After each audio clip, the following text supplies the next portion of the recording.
ትራኦሬን ለመጠበቅ የተላኩት የሩሲያ ኮማንዶችና ምዕራባውያንን ያስደነገጠው የፑቲንና ትራኦሬ ወዳጅነት። በኬንያ፣ ሴኔጋል፣ ናይጄሪያና በሌሎች ሀገራት የሚገኙ አፍሪካውያን የራሳቸው ሀገር መሪ ሳይሆን የቡርኪናውን ፕሬዚዳንት የትራኦሬ ምስል በየግድግዳው በቤት መኪኖችና አውቶቡሶች ላይ ማድረግ ጀምረዋል። እኛ ያለን ኢብራሂም ትራኦሬ ላይ ምንም አይነት አደጋ አይደርስበትም፣ አሜሪካና ፈረንሳይ የአንድ ነጻ ሀገር ፕሬዚዳንትን ይዘው የማሰር መብት የላቸውም ሲሉ መጮህ ጀምረዋል። ኦ አፍሪካ፣ አንቺ የጥቁሮች ፈርጥ መገኛ፣ አሁን ነቅተሻል። አዎ እማማ አፍሪካ ከእንቅልፍሽ ነቅተሻል የሚሉ ድምጾች ማስተጋባት ጀምረዋል። የመላው አፍሪካ ምድር ያጥለቀለቀው ድጋፍ ዓለምን አጀብ አሰኝቷል። በዚህ በኩል ደግሞ እኚህ ቁጡና ምዕራቡን ዓለም ብቻቸውን ያንቀጠቀጡት የሩሲያው መሪ ቭላድሚር ፑቲን ቡርኪና ፋሶና ትራኦሬን በሚመለከት እጅግ አስደናቂ ተግባር ፈጽመዋል። ሰማይ ምድር የሚሰነጥቁ ኮማንዶች ቡርኪና ፋሶ ተልከዋል። ምዕራባውያን በድንጋጤ ተውጠዋል። በትንታኔ እንመለከተዋለን። አብራችሁን ቆዩ።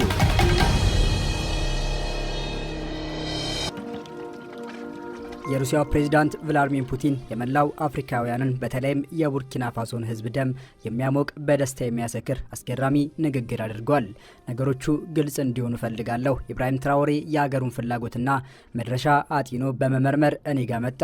እኔ እንደ አንድ የንግድ ሸርኩና ህልሙን ለማሳካት ጓደኛ ሆኜ ነው የተቀበልኩት። ሩሲያ ከቡርኪና ፋሶ ምንም ነገር አትሰርቅም። ሀብት ብዝበዛ የማድረግ ፍላጎት የላትም። ፍትሐዊ ንግድ እንዲኖር እንፈልጋለን። በሀገራችን ሆነን ወደ ቡርኪና ፋሶ ሀገር ሳንገባ ቡርኪና ፋሶ ያላትን ማዕድን በራሱ ሀገር አምርታ በንግድ ስምምነታችን መሰረት ወደኛ ሀገር መላክ ነው። የቡርኪና ፋሶን የማዕድን ሀብት የመስረቅና የመበዝበዝ ፍላጎት ቢኖረን የሀገራችን ማዕድን አምራቾች ቡርኪና ፋሶን ገብተው እንዲሰሩ እናደርግ ነበር። እኛ ግን ፍትሐዊ ንግድ ተጠቃሚነትን ስለምንፈልግ ይህንን አናደርግም። እንደ ሀያላን ሀገር በሌሎች አገር ገብተን ተጽዕኖ መፍጠር አንፈልግም። አሜሪካና ፈረንሳይ ኢብራሂም ትራኦሬን በጥላቻ አይን ነው የሚመለከቱት። ምክንያቱም ትራኦሬ አይኔ እያየ የሀገሬን የማዕድን ሀብት አሰርቁም በማለቱ ነው። የቡርኪና ፋሶን ሀብት መስረቅ ባለመቻላቸው እሱን በሌብነት ወንጅለውት ከስልጣን ማስወገድ ይፈልጋሉ። ይህ ደግሞ አይሆንም። ትራኦሬ ከነሱ ጋር ያለውን ግንኙነት አቋርጦ አገሩን ለማሳደግ እየሰራ እንደሆነ አይቻለው። ኢብራሂም ትራኦሬ ወንድሜ ነው። እሱን ለመከላከል ሁሉንም አማራጭ እጠቀማለሁ። አሜሪካና ሌሎች ሀገሮች በኢብራሂም ትራኦሬ ምንም የማድረግ ስልጣን የላቸውም። እሱ የአንድ ነጻ ሀገር ፕሬዚዳንት ነው። በዛ ልክ ክብር ሊሰጡት ይገባል። እጅግ በሚያስገርም ሁኔታ ሩሲያ የቡርኪና ፋሶን ፕሬዚዳንት ኢብራሂም ትራኦሬን ለመደገፍ በከፍተኛ የስልጠና ብቃት ያጠናቀቁ ልዩ ኮማንዶችን ወደ ቡርኪና ፋሶ መላኳን ከሀገሪቱ የዜና ምንጮች ለመረዳት ተችሏል። ራሽያ ለቡርኪና ፋሶ ልዩ ወታደሮችን ለመላክ ያስገደዳት በፈረንሳይና በሌሎች ሀገራት የተመራ ልዩ ገዳይ ቡድን ኢብራሂም ትራኦሬ ላይ ተደጋጋሚ የግድያ ሙከራ ማድረጋቸውን ተከትሎ ነው። ወደ ቡርኪና ፋሶ ያቀኑት የራሽያ ወታደሮች የቡርኪና ፋሶን ዋና አየር ማረፊያን እንደሚቆጣጠሩ ተጠቁሟል። ከራሽያ በተጨማሪ ሰሜን ኮሪያና ቻይና ኢብራሂም ትራኦሬ ላይ አንዳች ነገር ቢፈጠር ዝም ብለን አናይም ማለታቸውን ቡርኪና 24 አስነብቧል። የራሽያው ፕሬዝዳንት ፑቲን እኛ ያለን ኢብራሂም ትራኦሬ ላይ ምንም አይነት አደጋ አይደርስበትም፣ አሜሪካና ፈረንሳይ የአንድ ነጻ ሀገር ፕሬዝዳንትን ይዘው የማሰር መብት የላቸውም ያሉ ሲሆን ሩሲያ ከቡርኪና ፋሶ ምንም ነገር አትሰርቅም፣ ሀብት ብዝበዛ የማድረግ ፍላጎት የላትም፣ ፍትሐዊ ንግድ እንዲኖር እንፈልጋለን ብሏል። እኛ ሀገራችን ላይ ሆነን ወደ ቡርኪና ፋሶ ሀገር ሳንገባ ቡርኪና ፋሶ ያላትን ማዕድን በራሱ ሀገር አምርታ በንግድ ስምምነታችን መሰረት ወደኛ ሀገር መሸጥ ነው ብሏል። ከዚያ አስቀድሞ የቡርኪና ፋሶ መሪ በሆነው ኢብራሂም ትራኦሬ ላይ ከቀናት በፊት ለ19ኛ ጊዜ የተቀነባበረ የግድያ ሙከራ መደረጉን ተከትሎ ትራኦሬ ለራሽያው ፕሬዝዳንት ቭላድሚር ፑቲን አስቸኳይ የጦር መሳሪያ ድጋፍ እንዲደረግለት መጠየቁንና ራሽያም የጦር መሳሪያ በአስቸኳይ ወደ ቡርኪና ፋሶ ለመላክ ቁርጠኛ መሆኗን የሀገሪቱ የዜና ምንጮች ዘግበዋል። የግድያ ሙከራው በፈረንሳይ የሚደገፍ በመሆኑና በሀገሪቱ የታጠቁ ቡድኖች ከፍተኛ ስጋት መፍጠራቸውን ተከትሎ ራሽያ ለቡርኪና ፋሶ የጦር መሳሪያ ድጋፍ እንደምታደርግ ይጠበቃል። ራሽያና ቡርኪና ፋሶ በባለፈው ጥቅምት ወር በወታደራዊ ጉዳዮች በትብብር ለመስራት መስማማታቸው የሚታወስ ነው። ትራኦሬ ሀገሬና ሕዝቤ ነጻ እስኪወጣ ድረስ እዋጋቸዋለሁ ብሏል። በቅርቡ እጅግ አደገኛ የተባለና በምዕራቡ ዓለም ሴረኞችና ከሀገራቸው ቡርኪና ፋሶ እድገት ይልቅ የምዕራባውያን ፍርፋሪ በበለጠባቸው ቡችሎች ራሳቸውን የጌቶች ባሪያ ማድረግ በማይታክታቸው ባርነታቸውን እንደ ሽልማት በተቀበሉ የሀገር ባንዳዎች ጥምረት በዚህ የመላው አፍሪካውያን ተስፋ በሆነው የቡርኪና ፋሶ ፕሬዝዳንት ኢብራሂም ትራውሬ ላይ የመፈንቅለ መንግስት ሙከራ አሊያም የግድያ ሙከራ አድርጎበት ነበር። የመፈንቅለ መንግስት ሙከራው በርካታ ወታደራዊ አባላትን ያሳተፈ እንደነበረ የሀገሪቱ የደህንነት ሚኒስቴር መሐሙድ ሳና በወቅቱ አስታውቀው ነበር። የሀገሪቱ የደህንነት አገልግሎት ተቋም የሴራው አካል በሆኑ የቡርኪናቢ ወታደሮችና የታጣቂ ቡድን መሪዎች መካከል የነበረውን ግንኙነት በመጥለፍ የሚገኙበትን ቦታና የወታደራዊ እንቅስቃሴዎችን ዝርዝር ሁኔታ እንዳገኙ ሚኒስትሩ ጨምረው ገልጸዋል። በቡርኪና ፋሶ ፕሬዝዳንት ላይ የተሰራው መፈንቅለ መንግስት በመጀመሪያ ሚያዝያ 8 ቀን ለማካሄድ ታቅዶ እንደነበረ ሚኒስትሩ ተናግረዋል። ከዚህ ጋር በተያያዘ የውጭ ዜጎችን ጨምሮ 9 ሰዎች በቁጥጥር ስር ውለዋል። ከዚህ ጀርባ የፈረንሳይ እጅ እንዳለበት ተዘግቧል። ሌላውና እጅግ አስገራሚ ነገር ደግሞ ከወደ አሜሪካ የተሰማው ጉድ ነው።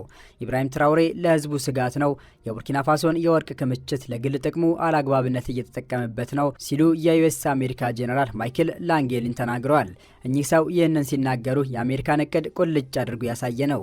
ጄኔራል ማይክል ላንግሌ የዩናይትድ ስቴትስ አፍሪካን ኮማንዶ አፍሪኮም ኃላፊ የቡርኪና ፋሶን ፕሬዝዳንት ካፒቴን ኢብራሂም ትራውሬ የአመራር ዘይቤ መቃወማቸው ተነግሯል።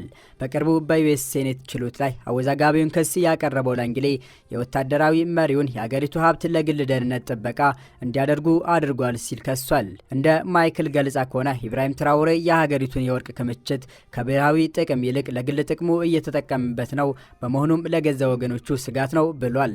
ትራውሬ ብሔራዊ ሀብቱን ለደህንነት ጥቅሙ እንዴት እንዳዘዋወረው አጽንኦት ሰጥቶ ተናግሯል። ይህ ተከትሎ የተለያዩ የሀገር ውስጥና የአፍሪካ ሚዲያዎች በዩኤስ ሴኔት ላይ ቅሬታቸውን እያሰሙ ይገኛሉ። አንዳንድ ባለሙያዎች በዩኤስ ጄኔራል በኩል የቀረበው ክስ መሰረተ ቢስ መሆኑን፣ ቡርኪና ፋሶ በቅርቡ የአሜሪካን ሰልባጅ አልፈልግም በማለቷ በቀል መሆኑን ገልጿል።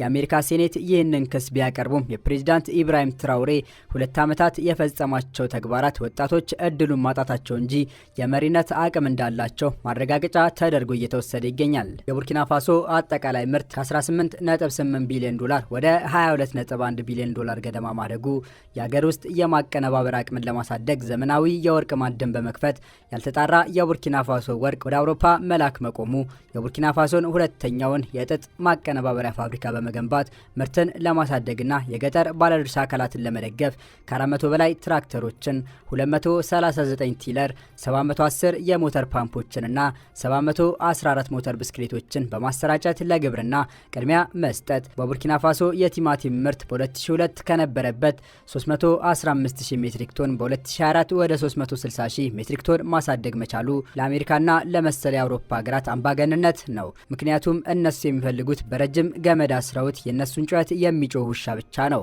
ግን ይህ በኢብራሂም ትራውሬ ዘንድ ተቀባይነት የለውም። የእናንተ ዘመን አክትሟል፣ ሀገሬን ለቃችሁ ውጡ፣ የሀገሬን ሀብት ለሀገሬ ቡርኪና ፋሶን አውለዋለሁ በማለት ከፍተኛ እንቅስቃሴ ጀምሯል። ይህ ደግሞ የአፍሪካን ማደግ አሊያም በአፍሪካ ውስጥ የነቃና የበቃ መሪ መፈጠር የማይፈልጉትን አሜሪካና ሌሎች የምዕራቡ ዓለም ሀገራትን አላስደሰተም። እንግዲህ የኢብራሂም ትራውሬ አስደናቂ የአመራር ጥበብ ያላደነቀ ሀገር ማን ነው? የራሷ የአሜሪካ ጋዜጠኞች ሳይቀሩ ስሙን በተደጋጋሚ እየጠሩ ሲያሞካሹ አልነበረም? የማሽላ ምርት በ2002 ከ907,000 ሜትሪክ ቶን በ2024 ወደ 1.1 ሚሊዮን ሜትሪክ ቶን ከፍ ማለቱ፣ የሩዝ ምርት በ2022 ከነበረበት 280,000 ሜትሪክ ቶን በ2024 ወደ 326,000 ሜትሪክ ቶን ማደጉ፣ የግብርና ምርትን ከፍ ለማድረግ የተሻሻሉ ዘርና ሌሎች የእርሻ ግብዓቶችን ማቅረቡ፣ 1 ሚሊዮን መንገደኞችን ማስተናገድ የሚችል አዲስ አየር ማረፊያ፣ በአፍሪካ የመጀመሪያው የኤሌክትሪክ መኪና ማምረቱን የራሳቸው አሜሪካውያን ሚዲያዎች ሳይቀር የዘገቡለት እውነታ ነው። ይህንን የሚያውቁትም አሜሪካን አዛኝ ቅቤ አንጓች ብለዋታል።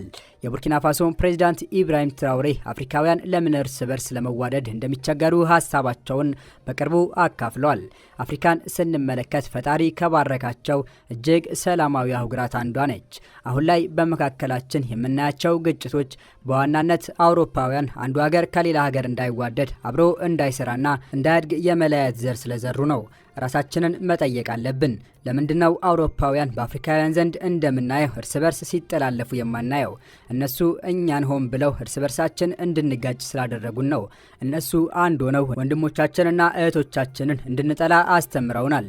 በአውሮፓ ውስጥ እንዲህ አይነቱ ክፍፍል ማየት ብርቅ ነው።